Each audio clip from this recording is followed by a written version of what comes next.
Hello, hello, Michael. Welcome to the Mentally a Badass podcast. I'm so happy to have you today.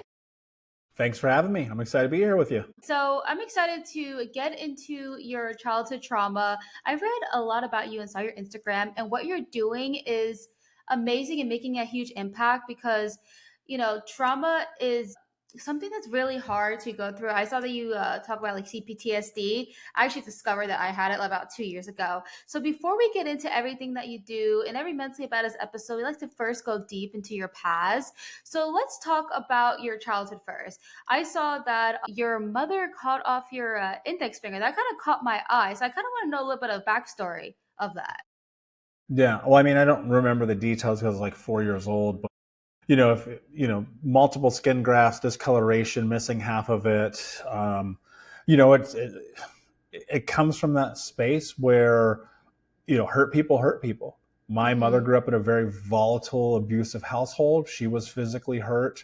That carries down into children. And, I'm one of the unfortunate recipients of a lot of generational trauma. Yeah, that must have been really rough, and I'm so sorry you had to go through that. You also said that you had a racist grandmother. I'm very curious as how like what did she do with regards to being racist and such. I also saw that a grandmother adopted you. Is this the same grandmother? Yeah, the same one. So, I grew up in, the 80s in Indiana, in the middle of the country, and I'm biracial, black and white. And Uh yeah, my huh. grandmother was an old racist white lady from a town in Tennessee that you've never heard of. And, she was a bigot and a racist, and my uncle was in the Klan, and it was like a whole thing. Right. And it's one of those things where there was direct and indirect racism from her when I was a Mm-hmm. kid. And you just kind of go, well, that's just grandma. She's just a crazy old bitch. And then you're like, wait a second, something about this isn't right or healthy. And I ended up cutting off contact with her when I was like 24, 23. Mm-hmm. And, even as she died, I wasn't around much and didn't end up going to her funeral, Mm-hmm. and here's the thing, like, and it's not to justify it, but that's what those people come from. She grew Yeah. up in the South in the 30s. There's no black people in Sunbright, Tennessee. She didn't even see a person of color until she was like 35 years old, right? So Wow. she's mentally ingrained and embedded into that kind of chaos.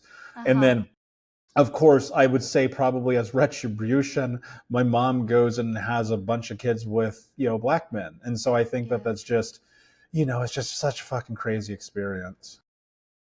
Yeah. And oh my gosh, 35 years old. And I'm so sorry you had to go through. I can't even imagine like in the family. Like it's already hard enough to just deal with racism as a whole and to have like within the family. With your mother, when you said that she's had a lot of kids with different like were they're all different people? Or was it like all like the same? Yeah, so my mom was married like 6 times. Oh, So I've okay. got I got four siblings. Definitely three of us have different dads, and I'll leave it at that. How was like the household growing up? Was it like chaotic and such? I mean, incredibly. It's one of those Yeah. things where my mom and stepfather are drug addicts and alcoholic.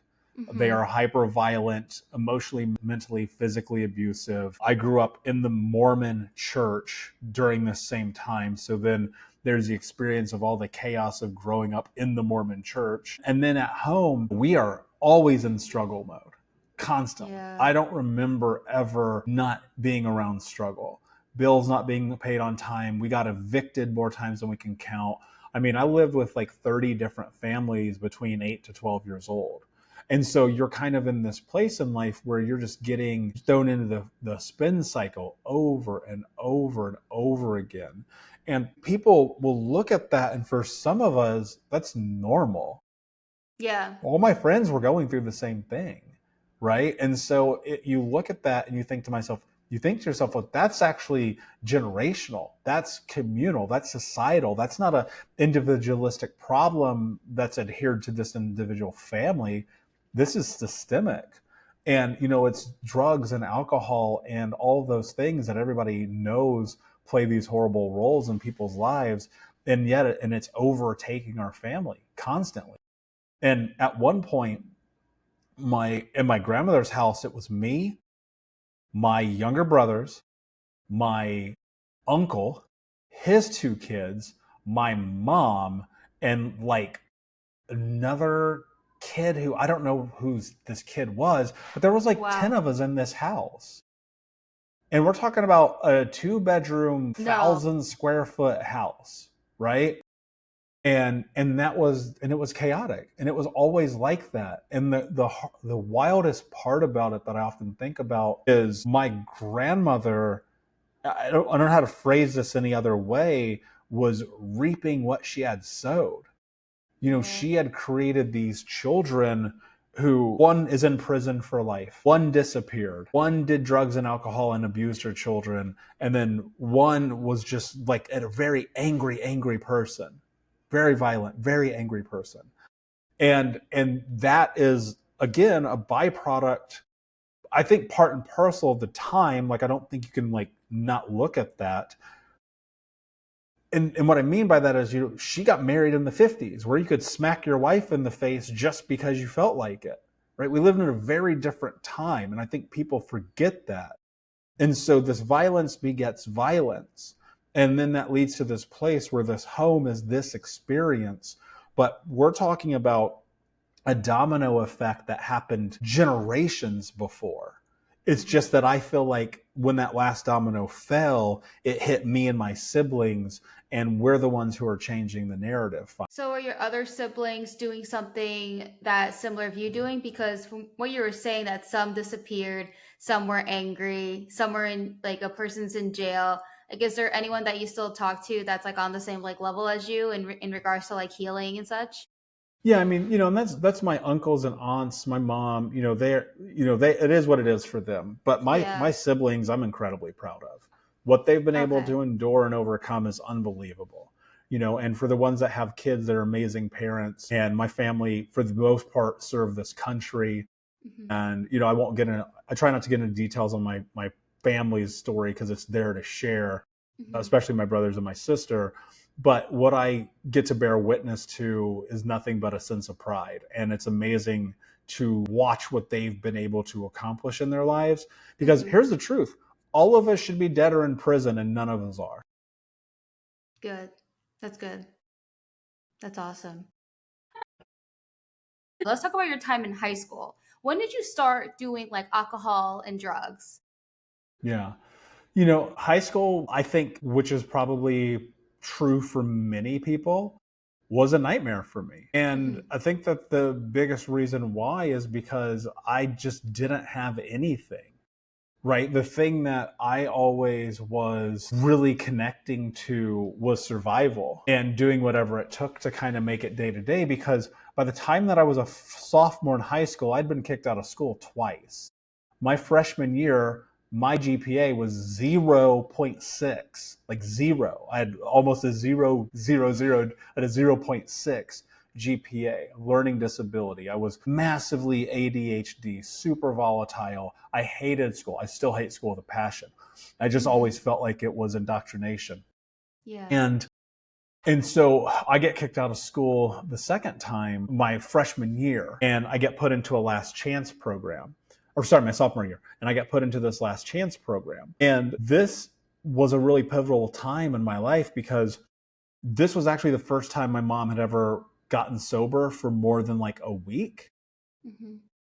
That was short lived, I'll put it that way. And it wasn't very soon after that we found out she was secretly drinking. And during this time, my stepdad had finally gotten out of our life. He was not around at all. I was living with my grandma, but she had fallen into a coma. And so it was me and my next youngest brother. At this point, it was just us in this house. Everyone else was gone. It was just us. And he and I, we had to do what it takes to survive. And I Hmm. mean, for a long period of time, where it was kind of us figuring out. He worked a job at a pizza spot. I worked a job at a video store, and I was selling drugs and doing some other illegal things. And we just did what we had to do to make it through. Right. And all of that window of time was horrible because every day was a struggle. And Yeah. and it was one of those things where also in this window of time, I'm watching my friends get arrested. Kids are getting killed at school. I'm getting now at this point kicked out for the final time. I end up not even graduating high school. And they effectively gave me a diploma and they're like, dude, we're done with you. We don't want you here. And all that window of time was just chaotic. Mm-hmm. What happened was, as I was 18, I'm getting kicked out of high school. I just gotten fired from a warehouse job, and I was trying to figure out what was next in my life. And so those 4 years, I mean, they were just, the chaos never ended. I'll just put it that way. The chaos never ended. But I had this fervent belief in myself that I was going to get out of that environment, and that I was going to do something different with my life, and that I was going to be the one who walked a different path. And so when I'm 18, I get kicked out of high school.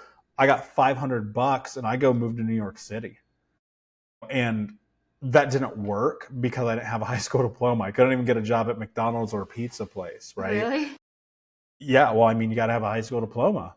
For And I ended McDonald's? up for everywhere. I didn't have a GED either, right? And High so it's school, like, sorry. I don't know yeah, what oh yeah, sorry, yeah, my yeah. bad. Go on. So luckily, after I come back from that, then I go to the summer school thing. They end up giving me the diploma, thank God. But like, Mm-hmm. I just was always in fight or flight mode. It was always just survival. And it was always like, how am I going to make it through today? Do you still live in New York, or you're not in New York anymore? No, no, New York did not work very well because I couldn't make any money and I had Yeah. nowhere to live. So I had to come back to Indiana. So this is when you were homeless? Yeah, so I wasn't homeless in New York. Oddly enough, I lived on my middle school girlfriend's dorm. Uh, It was a short period of time I stayed there, and then I was bouncing around with some other friends that were there, and then ultimately I just had to come back to Indiana. The New York thing was short lived, but mm. it was the first time I was like, I got to get out of Indiana. Like I just have to do something different. Yeah, because I kind of did that. I mean, with when it comes to my childhood, it wasn't that intense. I mean, I grew up in a chaotic household as well. I used to live in New Jersey, like literally right by New York City, and Hmm. I flew from there and I went to Florida. So I pretty much just like ran away from New Jersey to like not run away from my past or anything like that, but I felt like I was surrounded by I just felt like I was just not meant to be there. Like I'm a very sensitive person, and it was kind of like hostile in that area, at least for like where I grew up. And when I was like in high school and college, like, I just thought that the chaos was normal. And then when I Hmm. moved here, I used to work for Disney, and I met people from all over the world, literally all over the world. And when I would talk about my childhood and just life, they look at me like I'm crazy. They're like, Hmm. "Oh," they're like, "What? What happened to you? What did they do to you?" And I'm like, "Wait, hold I on. resonate You with didn't do that. this in high school too? You didn't like." And that's when I learned. I'm like, "Wow, I didn't realize that I guess my childhood was fucked up." Let's talk about the moment of your rock bottom. I know you talked a little bit about it, but I want to go a little bit more deeper where you're just like, okay, I can't live like this anymore. Did you also ever have any moments of like suicide ideation? Considering like your life seems really challenging. Have you ever had those moments? Yeah, I mean, I downed an entire bottle of Advil when I was 14. Like I was done. And I was going to this high school that I hated, and my mom was just out of control. And there was a period of time where it was me living with her. I don't even remember the circumstances of how that kind of happened, but this is one of those windows of time where everybody thought she was clean. So, Hmm. she wanted to get her kids back. I ended up living with her. I think my grandma kicked me out, if I recall. It's a little blurry because I was partying a lot. I was doing drugs a lot, at 13, 14 years old. Hmm. And, one of the things is I just kind of I got to this place where I couldn't stand it anymore. I was just like, "Oh, I'm done. Like, fuck all of this." Hmm. And I would come to find, downing a bottle of Advil really makes you sick, but it might not kill you. And that was my experience. So I puked it all up and, lived to fight on. So here's what happened, because I want to answer your question. And when I was 18, I got fired from that warehouse job and I got kicked out of high school again. I was trying to figure out what I was supposed to do, and I was just applying to any job I could get. And I landed a job with a fast food company where I come in as an assistant manager, and very shortly after, I'm on a path to becoming a general manager in training. And so I went from making $0 to within, I think by the time I was 19, I was making like 36,000 a year, which Mhm. at 19 years old, that's like a bajillion dollars, you know? Yeah, And yeah. so I lived on my own. I had my own car. I had my own everything. It was just me out here in the world. And I just hated life. And I knew that there was something more, because in that rock bottom moment, my first of many, getting fired from that warehouse job, I was sitting in my car and I was just trying to figure out, how in the hell do you overcome childhood trauma? How do I get out of this? Mhm. And the answer was money. And so I said, I want to make 100 grand a year legally by Mhm. the time I was 21. And the legal part's very important because, as I mentioned, I have friends who have been murdered. My three childhood best friends have been murdered. I have family in prison for life. I've been in handcuffs more times than I could count. So I knew I had to kind of walk this different path. And then the fast food job wasn't getting me to where I wanted to go, obviously, right? And one day I was talking to one of my friends. We were on MySpace, and he had just bought a brand new Chevy Tahoe. I was like, how the hell did this guy buy a Chevy Tahoe? Like, this is the same kid I used to go and get high with before school and party with and drink with. What is he doing? And I realized, because we were talking, he was like, I work for an insurance company now. I was like, you can do that? Like, it was such a mind blowing experience to me. Because I was like, you can do that? Like, you don't have to work at fast food. You don't have to work at a warehouse. You don't have to work on an assembly line. I'd never been exposed to it. I'd never seen it. No one where I come from did that. Mhm. And so I spent the next 2 years applying nonstop for every insurance company in America. And I got rejected like 200 times. And finally, I landed a job with a Fortune 10 company. So I land this job with this Fortune 10 company.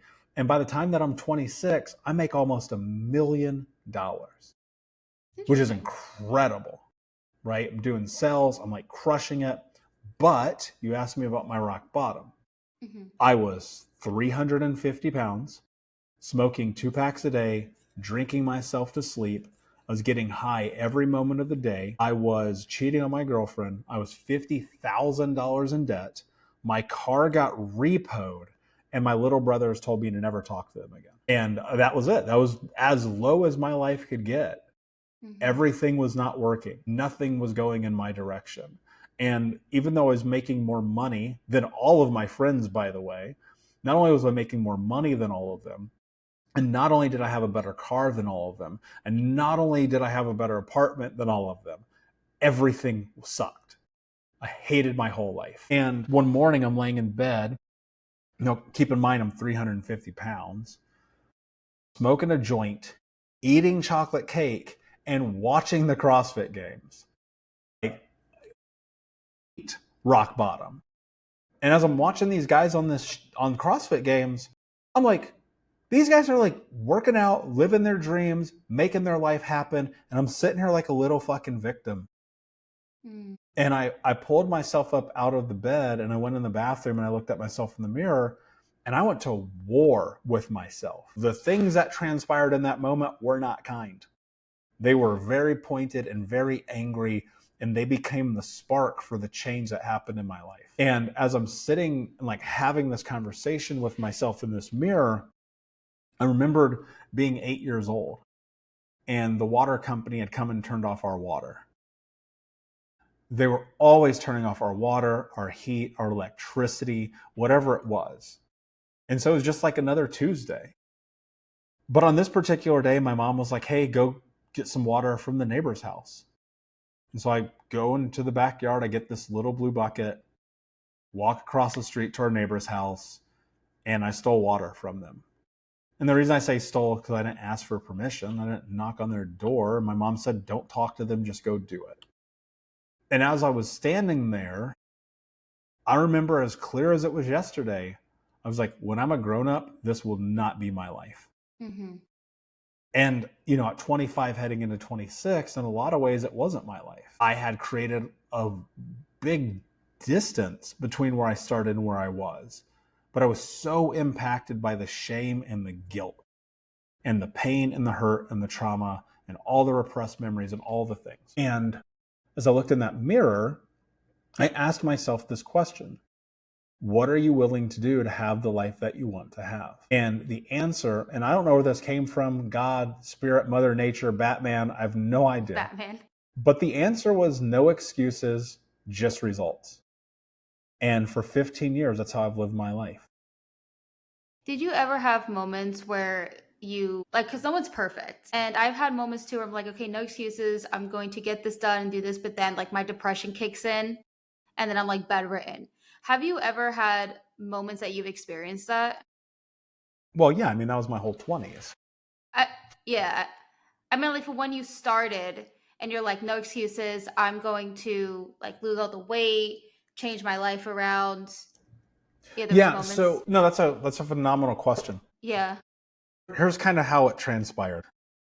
The first 4 years of this journey, from 26 to 30, were the hardest 4 years of my life Okay. because it was one step forward and 25 steps backwards. And there were days where I was like pushing through and persevering, and then there was days where I'm like, I can't get out of fucking, right? And then what happened is slowly over time that dissipated because I realized that and this is for me, depression was fear of the past and anxiety was fear of the future. And so what I started to do is like, how do I get myself tunneled into this present moment? And that was journaling, meditation, therapy, going to the gym, working out. And what happens is you have to realize that our self-coping mechanisms are based on survival. And so what happens for so many people, and they don't realize it, is the breakdown between I want to do the thing and doing the thing actually sits within the space of somehow they've associated the action to pain. And that association lives in their past. So something happened along the way that they now look at the idea of doing the thing in front of them with pain, rejection, shame, guilt. Maybe it's experiential. And so something bad happened to them in the past that's attached to that memory, right? Or attached, and in that memory, it creates this frame for which they can't take action to do the thing they know they need to do. A great example. I was coaching one of my clients and they go, I'm really struggling going to the gym. I'm not disciplined. And I go, not disciplined? This isn't a discipline problem. Not going to the gym is a discipline problem. We walk this path. I see how disciplined you are. Tell me what you feel when you go to the gym. He goes, I feel like I'm hurting my body. I go, that's where the stuckness is. When someone has experienced trauma at a deep level, physically, especially since we're on this subject, in childhood, when the body is hurt, as an adult, why would you want to hurt the body? Because what we want to do, we're like, I know that lifting weight and tearing muscle fibers and working out hard and pushing myself physically will increase longevity, will make me healthier and less likely to die from avoidable causes. We rationalize that. That's so easy. Anyone can do that. The part that we have the struggle with is the actual action of the going to the gym and lifting hard things and moving our bodies. Mm-hmm. The reason is because subconsciously we've associated the idea that we would be in physical pain to the reality that we actually suffered physical pain in childhood. And why would anyone want to make themselves hurt? Yeah. And so what we do is we go to our self-soothing mechanism to avoid the pain. And that mechanism can be, I'm going to lay in bed all day and watch movies or porn or play video games or get drunk or eat fast food or hook up with strangers or gamble my money or whatever addiction it is that makes us have the dopamine hit for long enough to avoid being in the presence of the difficulty of taking the action. So what happens is when you recognize that there's always a cause, it gives you the ability to create a game plan to navigate it. So where I started, there were these moments, because I have similar experience as this client I'm speaking to, where it's like, I want to get healthy. This is God's honest true story. I would drive to the gym. I would sit in the parking lot, and in the gym parking lot, there was a McDonald's, a bar, and the gym. And I would sit in the parking lot I would smoke a cigarette. I'd go to the bar and get a drink. I'd go to McDonald's. I'd get in my car and smoke a cigarette. I'd look at the gym and say tomorrow. Mm-hmm. And I did that for a very long time until I realized that it wasn't a discipline problem that I had. It was a when I put myself in physical pain with the intention of being healthy, I'm actually triggering my flight or flight response, and I'm moving to self-soothing mechanisms so that I can survive the experience of the pain. The process for me of walking down the healing journey was deeply ingrained and rooted in yoga. Because what I did, and this is the same thing I advised to this client, what I did, I was like, oh, wait a second. I need to nourish my physical body, reconnect my brain to my body, and then I can go do hard work like lifting heavy weights. So for the first couple of years, when I would feel this sense of depression, and I'm like, I can't get out of bed, I would make myself, because there is an action required. People want the scapegoat of I'm depressed to be the reason why they can't do the thing. So I'm sitting in my therapist's office one day.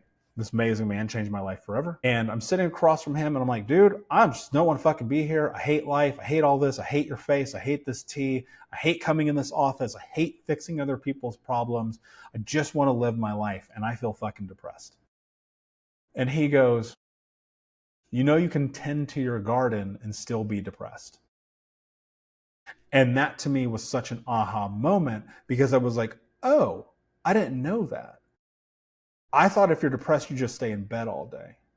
And so what ended up happening on those days, like you're speaking about, like, did it happen to me? Yes.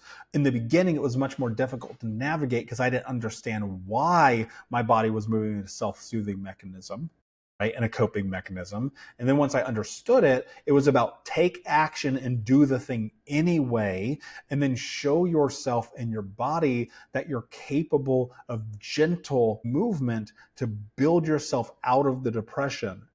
Because what most people do, they're like, I'm depressed, let me go work out. They go bang out a workout for 90 minutes. They haven't worked out in 5 years. Now their body hurts so badly that it reminds them of the beatings that they took in childhood. So now they don't want to work out, right? And so the journey is progressive. It's the same way as like when you ride a bike initially, you start with training wheels. We have to retrain our bodies to feel safe with us pushing the body into growth. So ultimately, have I been depressed? Yes. Has that stopped me from living my life? Yes. But when I recognized that the mechanism of laying in bed all day was an avoidant mechanism that was built around trying to create a safety parameter because of the discomfort of life, I lost the excuse. And so with this no excuses, just results mentality is let's acknowledge the truth of where we are, because when we can do that, now we have to go and take action. Most people say, I don't know why I'm depressed. I go, well, let's fucking find out. Because then you're out of excuses. And that's how I navigated it. And that's how I navigate it today. Because I can promise you, I did not want to go to the gym this morning at all. 0%. Like I really, really, really didn't. And yet I got on my bicycle. I rode the 15 minutes to the gym. I worked out. I came home.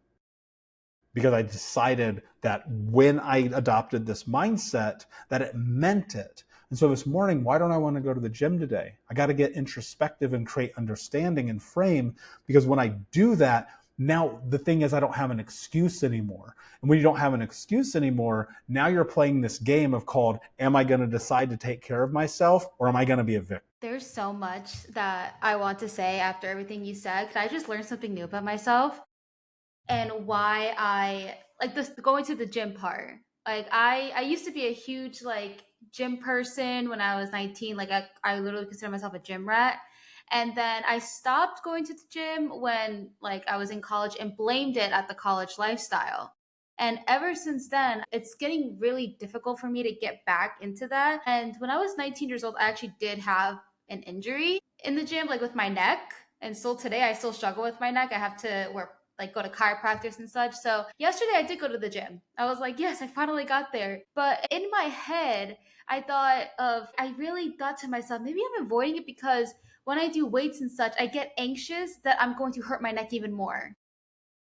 So since I had that thought process yesterday, and then you just telling me right now, it just confirmed that. So now I know that a big reason why I struggle to go to the gym is because of that. So I think I'm gonna take your advice with the whole yoga thing and the whole like getting back into it, because maybe that would help me actually get back to where I used to be, because I couldn't figure out why it's so hard for me to get back to that person again.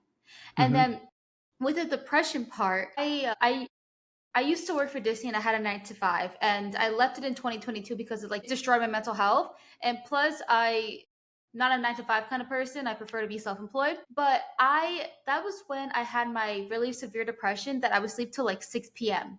I would have a hard time getting to work. I would miss at least one day a week going to work. It was getting like worse and worse as time went on. I had to go on FMLA. Otherwise, I would have been fired. Mm-hmm. And it's a huge avoidance, and I think it's because I was hurt so many times with the way guests would treat me in every single call, like back to back to back. And I'm already like have my own mental health challenges and childhood trauma, that me being in that seat taking calls and being treated like that, I believe it triggers back to how I was treated as a child. So I have the CPTSD, and I was diagnosed with bipolar and BPD, and then putting myself in that headset and taking those calls where I already struggle. Like, I thought I was good with my self-esteem when I was going through so much personal development. I worked on myself so much, and I was finally in a place where I felt confident and good about myself. And then that job showed me that I have a lot of work to do, because I thought I was like in the position where I felt like my self-worth, like I had a lot more self-worth, but then I guess subconsciously I didn't. If I was sleeping till 6 p.m. avoiding it, and that really got me thinking. I really appreciate you sharing that. I just learned something about myself. So I'm definitely going to take that advice. Well, think about just quickly. Think about this real quick.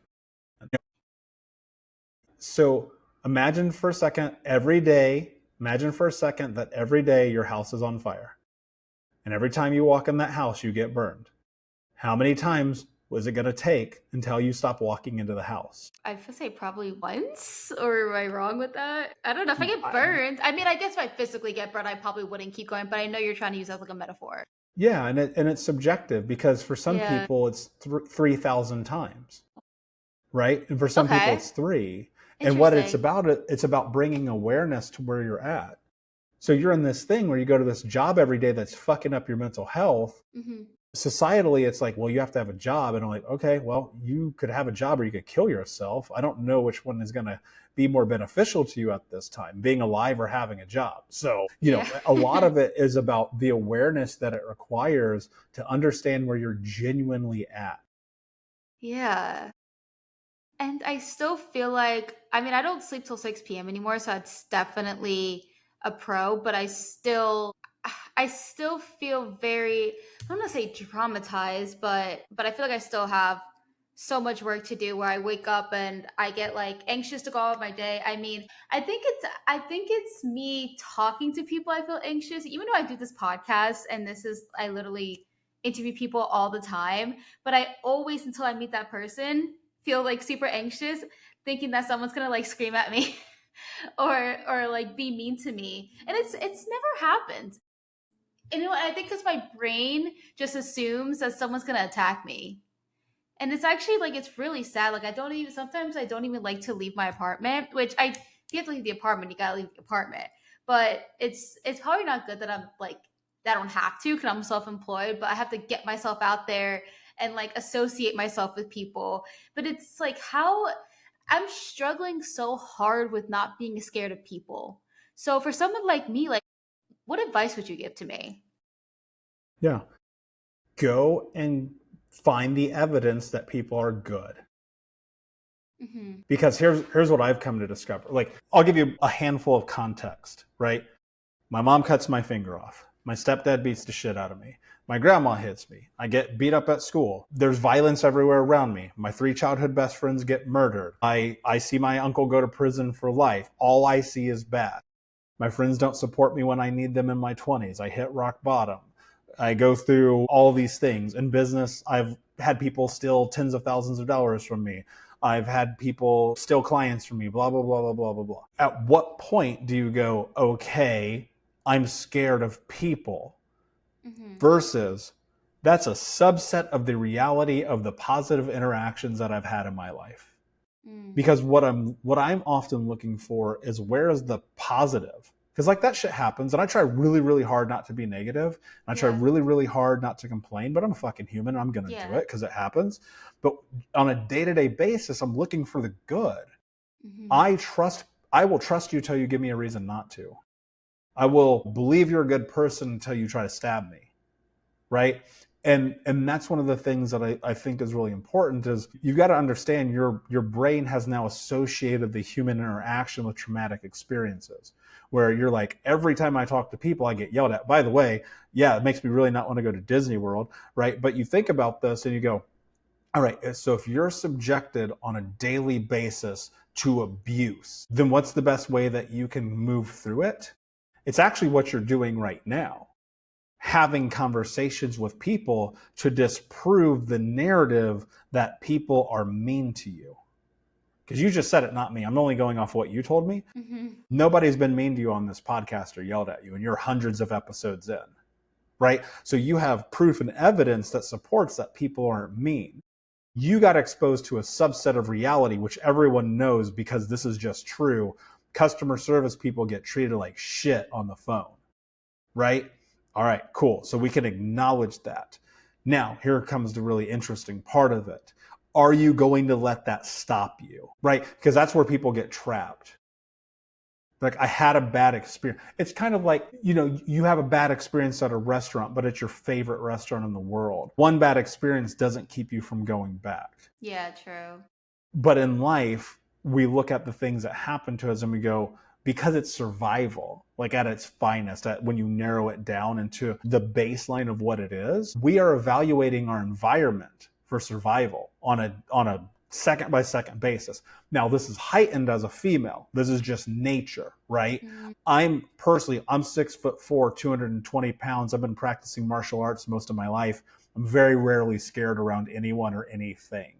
If you're 5'1", 97 pounds, and you're a woman, you got a lot to be worried about, right? And so that's biological, and you can't argue that. And anyone who says otherwise is an idiot. And so now you have this thing where your heightened arousal towards evaluating the environment for safety actually creates an autonomic response to the idea that you could be in danger, which means you put yourself in a safe, comfortable little box called your apartment that keeps you from going outside. That means that you're always in control. And the more that you're in control and you stay in the box, the more the anxiety raises when you have to step outside of it, because now your comfort level has become your norm, and the discomfort of being in the environment, which requires you to be a human being, now feels uncomfortable. So the best thing that you can do is you go walk into it and you go, okay, this is true. I am walking into the world. Will someone yell at me? Maybe, but probably not. If they do, am I going to be safe? Very likely, yes. Okay, great. Can I go out into the world again and prove that people are good? Because every time I talk to these people on the podcast, they don't yell at me. All right, cool. So I have supporting evidence that shows me I'm safe in the world. All right, check. Now I have to do my due diligence and play my role of actually going out into the world and proving that I am safe. Because if I can do that repeatedly, I will change the narrative in my brain that I'm in danger. And if I can change the narrative in my brain that I'm in danger, I can live in peace. Yeah. I think how it got worse was since the pandemic, because I had to work from home, because I was working like in the office, and then naturally we have to work from home.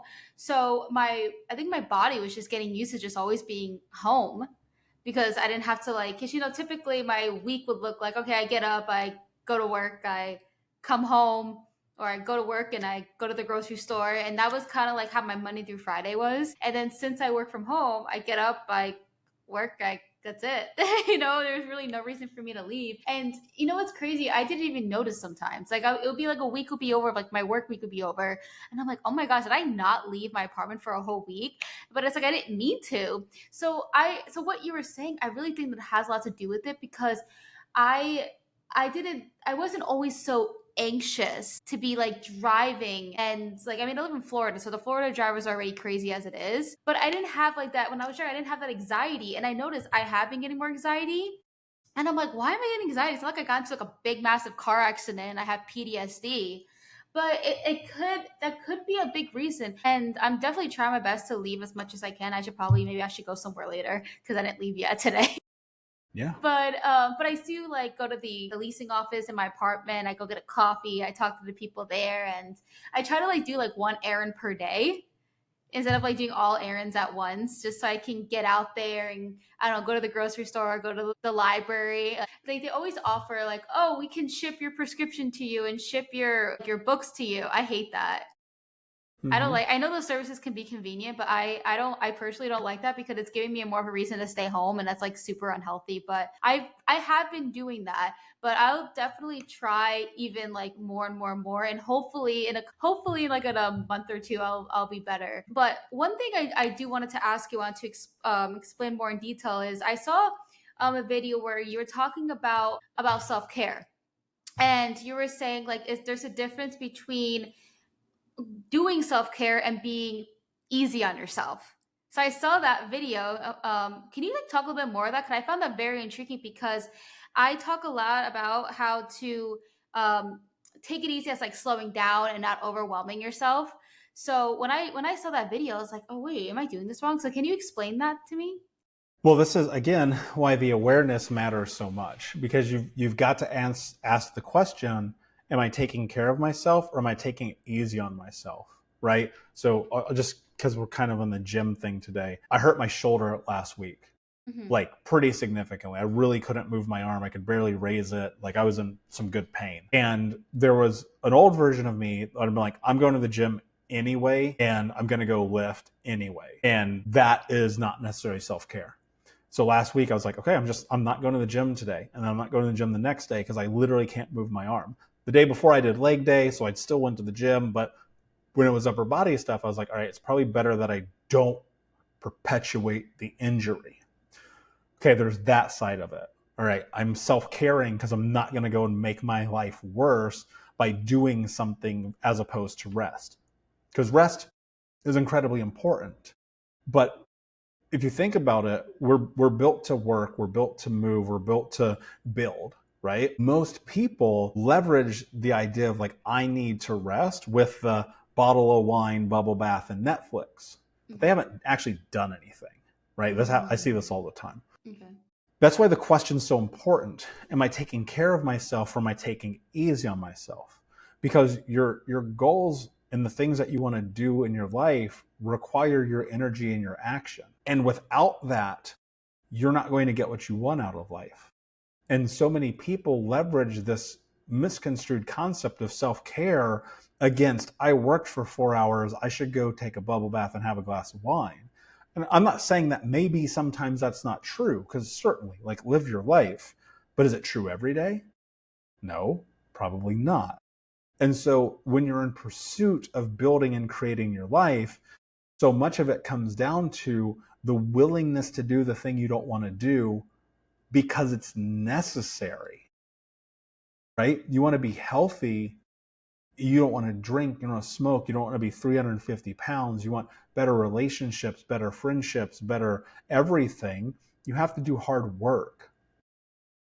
And if you're tired, if you're sick, if you're exhausted, if you can't think straight, if you've overextended, which happens, and it happens to me too, the self care sometimes is like, I don't need to do anything today. Mm-hmm. But it requires the awareness that you have about who you are in order to answer that question. Am I taking care of myself, or am I taking easy on myself? And most people are very, very afraid of telling themselves the truth. Mm. Yeah, no, that's true. When I make my to-do list, I always think in my head, okay, let's see how much I can handle. And then I would say, oh, because like right now, what I do is I don't do more than two recordings a day Yeah, because, definitely. yeah, because my social battery. Every time I do an episode and I have like a great conversation with a guest, the energy, right after I click, I close my laptop, I'm like, I'm like such a different person. I'm like, okay, I feel so burnt out. And sometimes I think to myself, because I know people who record like 5 episodes a day. And so I guess like that moment, I'm like, am I being too easy on myself? But now I'm thinking like, I guess I just gotta know my limit. You know what Yeah, I mean? that's all it And ever is. yeah, yeah. So But that acknowledge it as truth. Acknowledge the truth of the reality, not the truth that you wish. Right? Because mm, most people are navigating their life in la la land. They're trying to live in a truth that's not real. yeah, Acknowledge reality. Doesn't matter what other people are doing. Who cares? Like, there are days where I record 3 or 4 podcasts, right? I can handle it. I've been doing it for years, right? And then there's days where I'm like, yeah, I can record 0. But I know, like, yeah, the crux of life is know thyself. yeah, Can you get to that place? Know thyself. And it's hard, right? Because we're ever evolving. You could always question, do I even really ever know myself? And maybe the answer is yes, maybe the answer is no, I don't really know. But it's really always about trying to get to the core of you. And it's not about doing what other people are doing, it's about doing what you want to do. And then being okay with the truth of it. This is where people get lost. And this is a place where I was lost for a long time, is that you got to sit in the truth of who you are and be okay. Like, this is who I am. And sometimes you're in the struggle of trying to decipher it and distill it down even more. You challenge yourself, you open up your mind to other narrative, you walk down the path of the unknown. Maybe you rewalk some things you've done, you try to understand deeply, and ultimately that's just the game. Like, yeah. can you know who you are at the highest level? Yeah, no, that's really good advice, and it makes me also not feel shame because there was some times where, other podcasters to be like, oh yeah, I do like 5 episodes, or I like they'll like show their like other people show their calendars, oh they have like 7 meetings today, or things like that. And I'm like, man, am I like underperforming? But you're right, and I gotta like go back to like knowing like what I can do and such, and not feel ashamed of that. So that was really good advice. Let's talk about your book, Think Unbroken. So why did you use that title? Yeah. Well, and that's the first of many. Hmm. And I wrote that book 2018 and released it in 2019. I'm fortunate enough to sell thousands and thousands and thousands of copies, which makes me feel Awesome. really good and happy that we're helping people. And I wrote that book as a framework to help people start this journey. It's not really a book about me. It's a book about the path and the journey and what this healing looks like.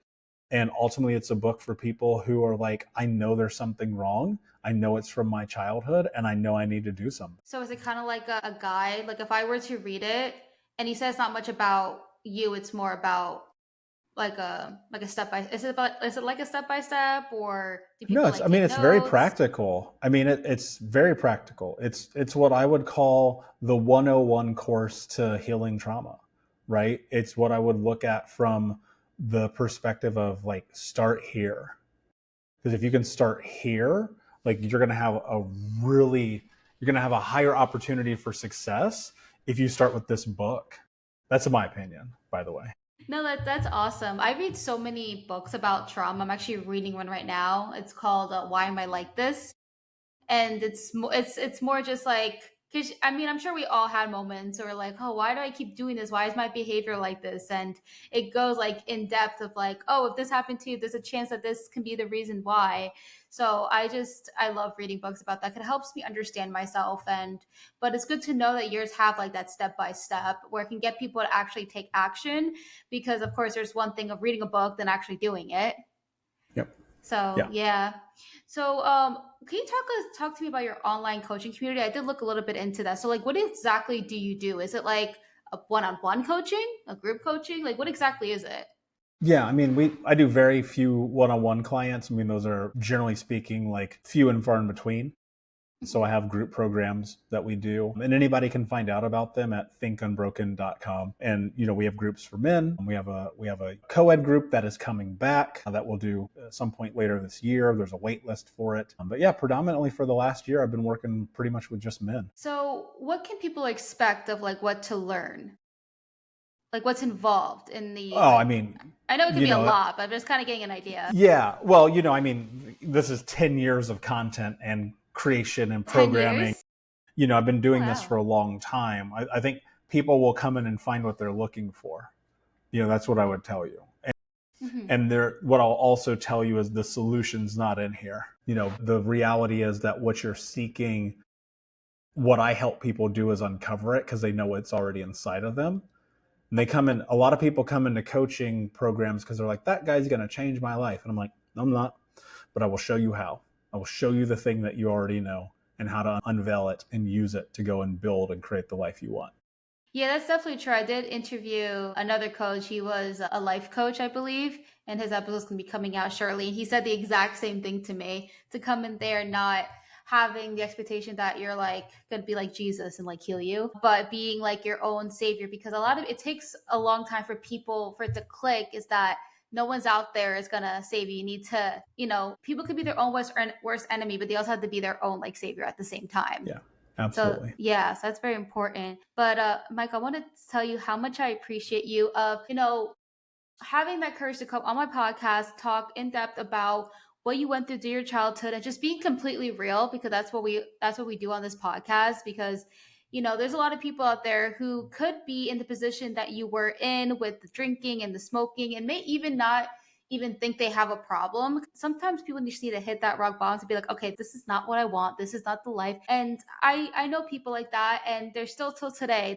I'm not going to be there and be like, you need to fix your life, because I would never do that. But I hope that people who are listening to this, that they would give them that courage to say, okay, hey, I need to work on myself. So I just want to say thank you again for coming on here. Yeah, it's an honor. It's a pleasure. Thank you for having me. And I'm really glad we got to spend this time together.